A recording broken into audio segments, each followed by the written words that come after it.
السلام عليكم الأصدقاء، مرحبا بكم في فيديو جديد. ما تنساوش ديروا ليكيت في ودنيكم وطفيو الضوء، ويلا نبداو المغامرة ديالنا.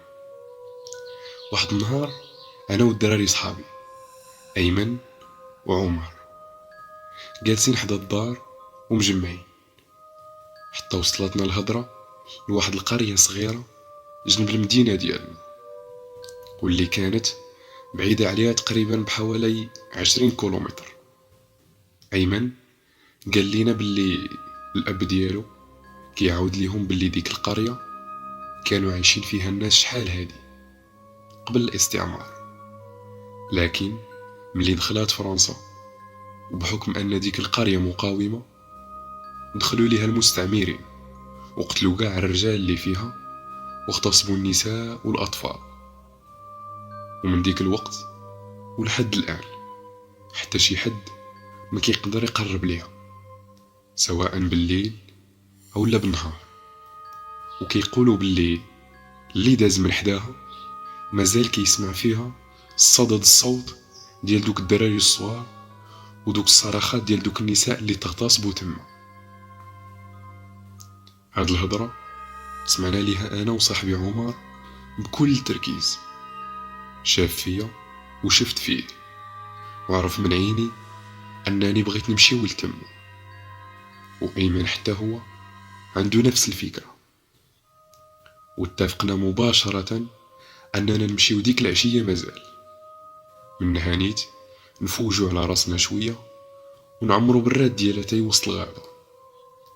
وداكشي اللي كان في العشية جايب أيمن طونوبيل ديال باه وشارجينا ليه داكشي اللي خاصنا، البوطة والبراد واتاي وشي حليوات راكم عارفين.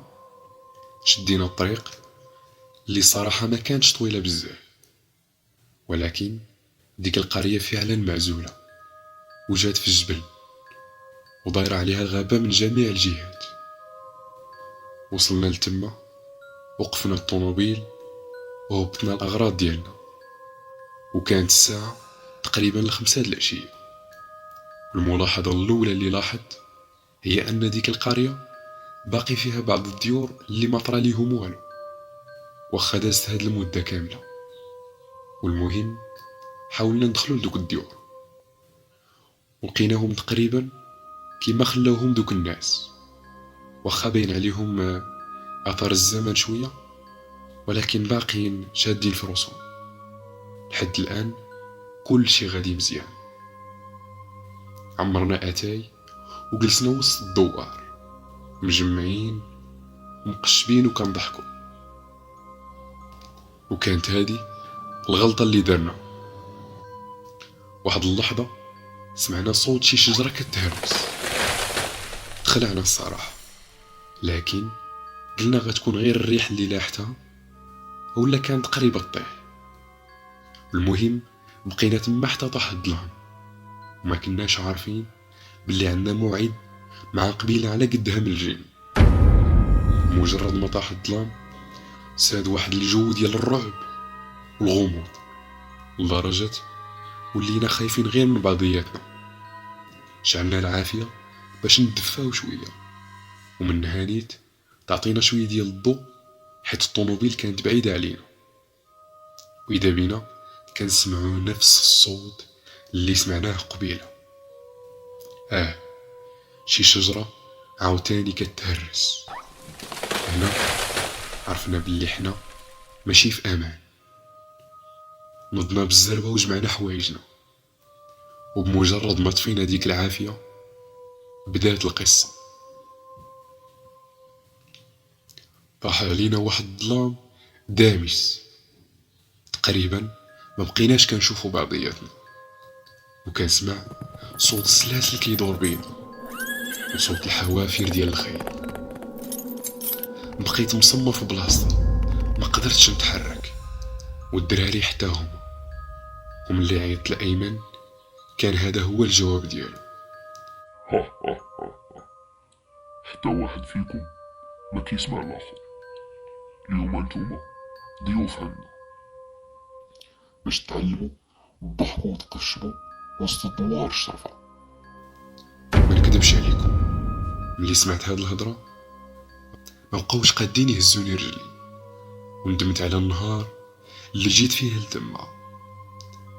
هاد اللحظه المده ديالها ثواني فقط، لكن دازت عليا بحال العام، وصوت الهلاوس كيهرس الصمت القاتل اللي كان تما، واللي ما عرفتوش واش غير في ودني ولا في جميع ارجاء المكان. واحد اللحظه سمعنا واحد الغوته كتجمد الدم في العروق، من موراها ما قدرناش نصبروا مازال، وجرينا كاملين لجهه الطوموبيل وخلينا كل شيء من مورانا، وحتى شي واحد فينا ما عقل على الاخر. وصوت الضحكات تابعنا من كل مكان حتى وصلنا للسيارة. الصدمة الكبرى هي ملي ديمارينا الطوموبيل، ومن حسن الحظ انها ديمارات لينا، حسينا بالزمن وكأنه توقف.